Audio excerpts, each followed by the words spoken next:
तो hello my dear student, आपका ज्ञान गौतम क्लासेस में आपका स्वागत है। आज हम आपके लिए फिर से एक बेहतरीन सा वीडियो लेके आए हैं जो आपके लिए काफ़ी बेनिफिशियल रहने वाला है। आज का हमारा वीडियो है जो है प्रोवर्ब्स। प्रोवर्ब्स मतलब होता है लोकप्रिय या कहावत, जो हम लोग अपने जीवन में काफ़ी उपयोग करते हैं। नहीं, बहुत सारे लोग होते हैं कि बहुत बात ना बोलो कि एक बात को लाइन में बोल देते हैं, मतलब कि घुमा फिरा के नहीं बोलना, बस एक लाइन में समझा देना किसी को, ठीक है ना। चलिए हम आपके लिए कुछ इंपॉर्टेंस है, चलिए स्टार्ट करते हैं।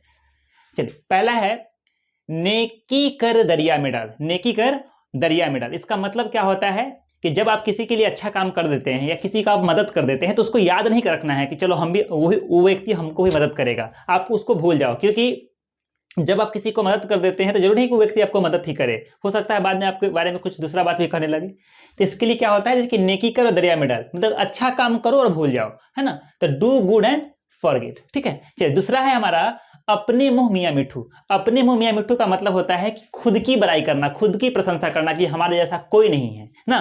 तो इसको हम लोग क्या कहते हैं, अपने मुंह मियाँ मिठू। इसका मतलब होता है self praise is no recommendation. Self praise is no recommendation, ठीक है ना, नो रिकमेंडेशन। चलिए तीसरा है काम प्यारा है चाम नहीं। नहीं, हम लोग के मम्मी पापा बोलते होंगे कि भाई काम प्यारा है चाम नहीं, सिर्फ मुंह दिखाने से नहीं होगा, कुछ मेहनत करो, कुछ काम करो। तो इसके लिए हम लोग कैसे बोलेंगे, इसका मतलब होता है handsome is that handsome does. सुंदर वही होता है जो सुंदर काम करता है, ठीक है ना। चलिए मूर्ख मित्र से शत्रु भला। नहीं, हमारे पेरेंट्स लोग कहते हैं, हमारे माता पिता कहते थे कि भाई बेटा कभी भी दोस्ती करना ना तो शत्रु से दोस्ती कर लेना, लेकिन मूर्ख मित्र से दोस्ती नहीं करना, क्योंकि वो तुम्हें अच्छा सजेशन कभी दे नहीं सकता है। नहीं, तो चलिए क्या लिखा हुआ, a wise enemy is better than a foolish friend. क्या है, a wise enemy is better than a foolish friend. एक जो मूर्ख मित्र से शत्रु अच्छा होता है ना। चलिए क्या है, पांचवा नंबर है कि हर दिन दिवाली नहीं होती। हर दिन दिवाली नहीं होती मतलब हमारे लाइफ में इस भाग दौड़ भरी जीवन में हमेशा खुशी नहीं होता। हो सकता है कभी हमारे जीवन में काफी खुशी आ जाए, काफी दुख आ जाए। नहीं, तो इसके लिए कहावत क्या बन जाता है कि हर दिन दिवाली नहीं होती। इसका इंग्लिश होता है Christmas comes once a year, है ना। Christmas comes once a year. चलिए ठीक है। छठा है कि भगवान के घर देर है अंधेर नहीं। नहीं, हम लोग अभी जिस दौर से गुजर रहे हैं तो हमारे मम्मी पापा कहते होंगे जब हम लोग कभी उदास रहते होंगे, नहीं तो हम लोग क्या मैं बोलते, बेटा मेहनत करते रहो, भगवान के घर देर है अंधेर नहीं है, एक ना एक दिन सफलता जरूर मिलेगी, है ना। चलिए तो इसको हम लोग कैसे बोलेंगे, God's will grinds slow but sure. भगवान के घर देर है अंधेर नहीं।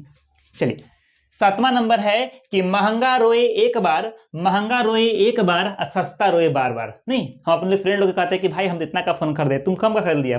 तो मेरा फ्रेंड बोलता भाई हम तो गरीब थे, लेकिन हमने बोलते भाई महंगा में पैसा लगा लो। आज हम मेहनत कर रहे हैं, मतलब कि जहाँ पे 2 रुपये अच्छा पैसा लगेगा पढ़ने में वहाँ पे लगा लेंगे, जहाँ पे हमें अच्छा कोई क्वालिटी वाइज मिलेगा वहाँ पे लगा लेंगे, क्योंकि हमारा ड्यूरेबल होना चाहिए, अच्छा लॉन्ग लास्टिंग होना चाहिए ना। इसलिए हम लोग क्या बोलते हैं कि महंगा रोए एक बार और सस्ता रोए बार बार, ठीक है ना। The cheapers buyer takes no meat, ठीक है ना। चलिए अब आठवां है कि मेरे मरे हुए मुर्दे को मत उखाड़ो। नहीं, जब कोई बात बीत जाता है तो उस बात को लेके बैठने से कोई फायदा नहीं होता है जीवन में, ठीक है ना। मतलब जो मर गया, जो बात खत्म होगा उसको उखाड़ने से बार बार क्या फायदा है, ठीक है ना। तो क्या लिखा हुआ है कि लेट बाईगॉन्स बाईगॉन्स, ठीक है, लेट बाईगॉन्स बाईगॉन्स मतलब होता है मरे हुए मुर्दे को मत उखाड़ो। नौवां नंबर है कि बिना विचारे जो करे वो पाछे पछताए। मतलब इसका मतलब ये होता है यदि हम अपने जीवन में कोई भी काम बिना विचार के करते हैं, बिना सोच समझ के करते हैं, तो वो हमारे के लिए क्या हो सकता है, वो हमारे नुकसानदेह हो सकता है, हमारे लिए मतलब बुरा ही हो सकता है ना। इसीलिए किसी भी काम को शुरू करने से पहले अपने जीवन में क्या करना चाहिए, उस पर विचार कर लेना चाहिए, सोच लेना चाहिए, अपने दिमाग को अप्लाई कर लेना चाहिए, ठीक है ना। तो इसका इंग्लिश क्या हो जाएगा, बिना विचारे जो करे वो पाछे पछताए। Look before you lip, look before you lip, ठीक है ना। चलिए 10वां नंबर है कि जब तक सांस तब तक आस। नहीं, कि जब तक जिंदा रहेंगे तब तक मेहनत करेंगे चाहे जो हो जाए, है ना। तो इसीलिए अब इसके लिए कहावत क्या बना जाता है, गांव देहात में या लोग बोलते हैं कि जब तक सांस तब तक, जब तक जिंदा रहेंगे तब तक मेहनत करेंगे। नहीं, हमको अपने जीवन में हार नहीं मानना है। तो क्या होगा, hope lost with life, hope lost with life, ठीक है। चलिए 11वां नंबर है कि अंत भला तो सब भला। नहीं, लोग क्या करते हैं, स्टार्टिंग तो बहुत बढ़िया करते हैं, लेकिन जब किसी चीज का अंत होने वाला रहता है तो उसको लोग बीच में छोड़ देते हैं कि भाई हमसे नहीं हो पाएगा। लेकिन हमारे टीचर, हमारे पेरेंट्स लोग कहते हैं कि बेटा अंतिम में मेहनत जरूर करना, अभी बोर्ड का एग्जाम हो सकता है या लाइफ का कोई भी एग्जाम हो सकता है, उस अंतिम समय जो मेरा होता है वो हमारे लिए बहुत इंपॉर्टेंट होता है। इसीलिए अंत तक तो काम काफी मेहनत करना चाहिए, ठीक है ना। इसीलिए हम कहावत क्या बनता है कि अंत भला तो सब भला, ऑल्स वेल्स दैट एंड्स वेल, अंत भला तो सब भला, ठीक है ना। अब है 12वां नंबर, कपड़े देखकर इज्जत मिलती है, कपड़े देखकर इज्जत मिलती है। इसका मतलब क्या होता है सो सुनिए।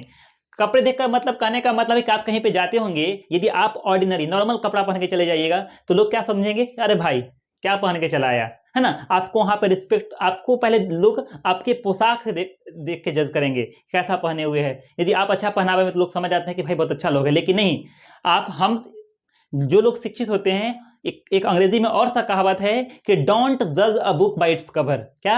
डोंट जज a book by its cover. हम किसी पुस्तक के कवर को देख के उसके अंदर के मटेरियल को नहीं पहचान सकते हैं, उसी प्रकार किसी व्यक्ति के हम छवि उनका जो बियरिंग सेंस है, पहनने का चीज, पहनने का यदि कपड़ा पहने हुए है कुछ भी, तो उनको देख के हम उनके बारे में नहीं पता कर सकते हैं। लेकिन कहावत है कि कपड़े देखकर इज्जत मिलती है, इसका मतलब होता है स्टाइल मेक्स अ मैन, ठीक है ना। तो हमारे ख्याल से ये जो भी मैंने प्रोवर्ब्स बताया है ये आपके लिए बहुत काफ़ी अच्छा लगा होगा, काफ़ी इंटरेस्टिंग लगा होगा। आप ये हमारे जीवन में काफ़ी इंपॉर्टेंस रखता है, और ख़ास करके जब हम स्पोकन इंग्लिश में आते हैं या किसी भी हम लोग मंच पे जाते हैं तो कहावत वहाँ के लिए काफ़ी मायने रखता है, ठीक है ना। तो ये हमारे पास जो 12 ठो ना लोग हमारे लिए प्रोवर्ब्स था वो काफ़ी इंपॉर्टेंट था, और मैं और सा भी प्रोवर्ब्स लाऊंगा आपके लिए जो काफ़ी बेनिफिशियल होगा, ठीक है। आज के लिए इतना ही, जय हिंद, मिलते हैं अगले क्लास में।